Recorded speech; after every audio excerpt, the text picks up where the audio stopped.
Hey, my name is Zack. Today we're going to do a Gonstead evaluation. So first what I'm going to do is observe the spine for any visual edema, moles, scars, or pimples, anything that's going to mess with the probes on my nervoscope.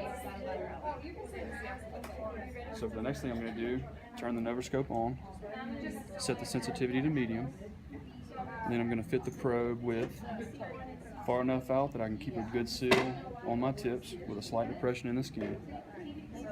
I'm going to stay perpendicular to the skin and centered on the spine.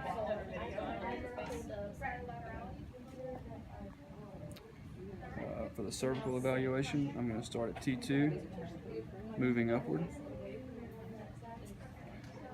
I'm going to look for a break, which is a quick over and back movement that occurs in a short distance within one spinal segment. And once I find it, I'm going to repeat it 3 times.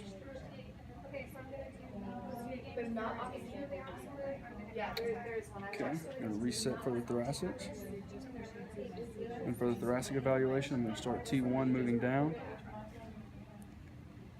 looking for any breaks on the scope, which is a fairly quick over and back movement. And once I find one, I'm going to repeat it 3 times. I'm going to continue this all the way down the spine.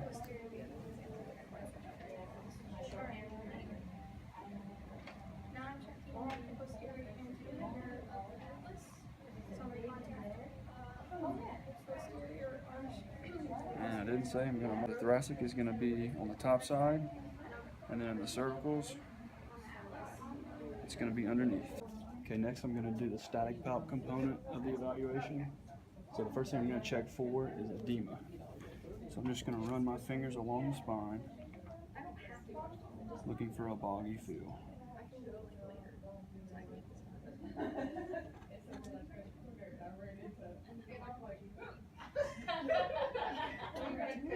Next, I'm going to do pain on pressure. I'm just going to run my fingertips on the inferior tip of her spinous process.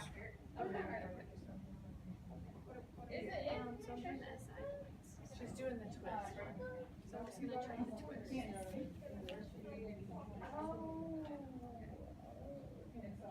So I just say I'm trying to do the twist. You're just trying to figure out. Then when I get down to the SI joints, I'm going to palpate the SI joints. And if I have tenderness at the top, it's going to indicate a PI ileum. If I have tenderness at the bottom, it's going to indicate an AS ileum. If I have tenderness of the whole joint, it could indicate an EX ileum. Or if there's no joint tenderness, but there's deep inguinal pain present, it may indicate an IN ileum. So for the last component of the evaluation process, we're going to do motion palp, starting with occiput. Come in and contact patient's mastoid and C1 TVPs. Going to laterally flex the head to each side. I should feel a wedge close down.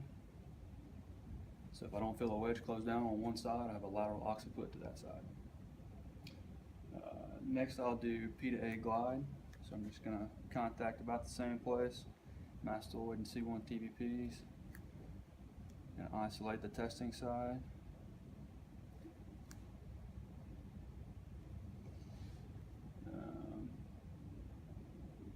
Going to press P to A, feeling for a spongy infill. If I have a side that doesn't go P to A, means I have a PS occiput on that side. The next thing is going to be an A to P glide of the occiput. So I'm basically just going to take the hand to the side I'm testing, place it over a supraorbital ridge.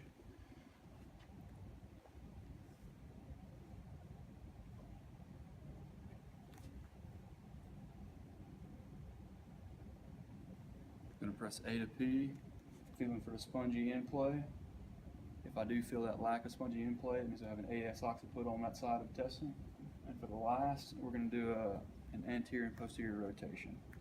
So we're going to take that mastoid and C1 TVP contact and just rotate the head. And I should feel the mastoid and C1 TVP separate. If I don't feel that separation, that means I have a posterior or anterior occiput on that side. Okay, so next we're going to assess atlas movement.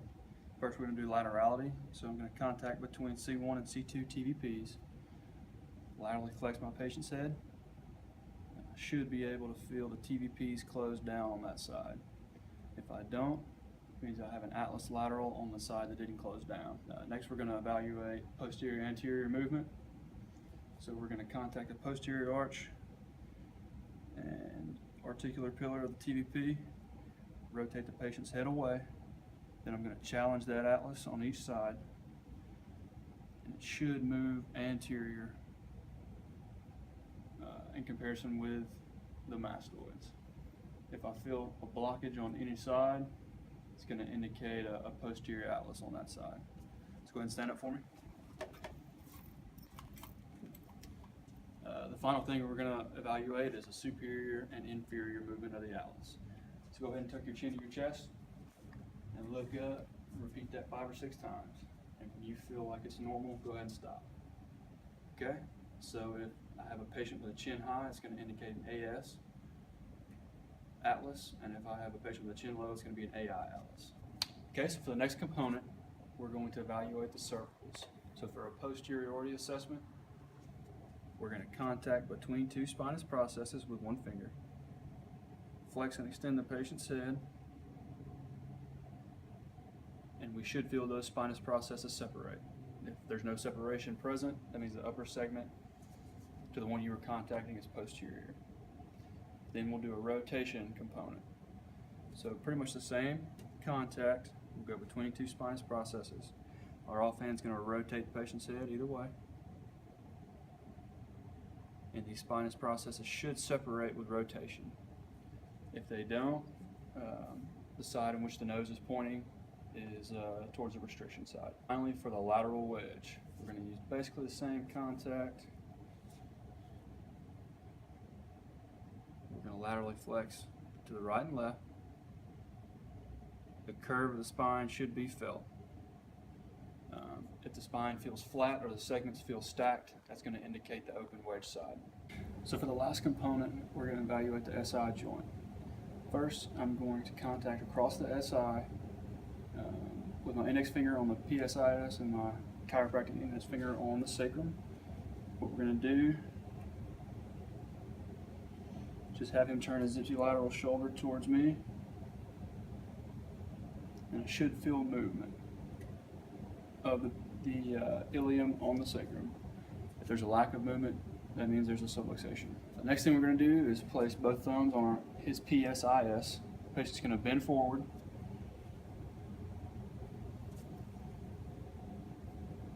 Okay, and the side that moves superior is going to indicate subluxation, or if there's a wobbly component, it's going to be a sacrum restriction. Okay, so to determine if we have a PI or AS ilium, first what I'm going to do is observe the gluteal margin. So a high glute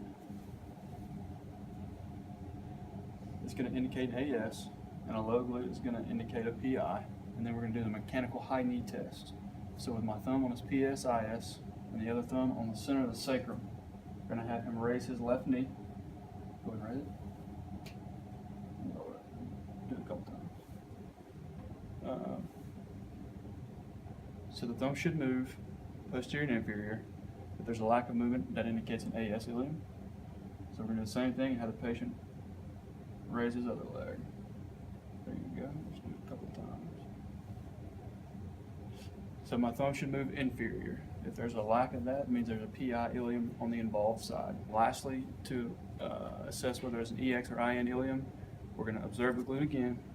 Except this time, a narrow glute is going to mean an EX ilium, and a wide glute is going to indicate an IN ilium. Let's go ahead and sit down. We're going to do the mechanical knee test at this time. So we'll have the patient sit, doctor's hand on the involved SI joint. Basically what I'm going to do is have him move his knee medial, and I should feel his ilium open up on his sacrum. And we're going to have him move his leg lateral, and I should feel his ilium close down on his sacrum. If I don't feel medial rotation, that's going to indicate an IN ilium, or if I don't feel it close down, it's going to indicate an EX ilium.